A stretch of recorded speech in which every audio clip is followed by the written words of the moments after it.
સુરત જિલ્લાના task force દ્વારા પુણાની મુક્તિધામ સોસાયટીમાં રેડ કરવામાં આવી હતી, જ્યાં 5 બાળ શ્રમિકો કામ કરતા મળી આવ્યા હતા.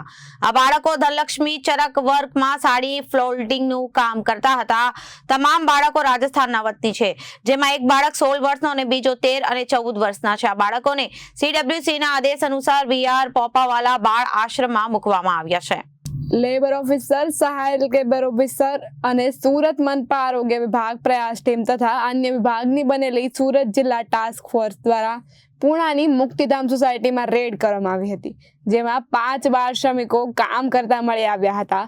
આ બાળકો ધનલક્ષ્મી ચરક વર્કમાં સાડી ફોલ્ડિંગનું કામ કરતા હતા. તમામ બાળકો રાજસ્થાનના વતની છે, જેમાં એક બાળક 16 વર્ષનો અને બીજા બાળકો એક 13 અને એક 14 વર્ષના છે. આ બાળકોનો CWCના આદેશ અનુસાર VR પોપાવાલા બાળાશ્રમમાં મૂકવામાં આવ્યા છે.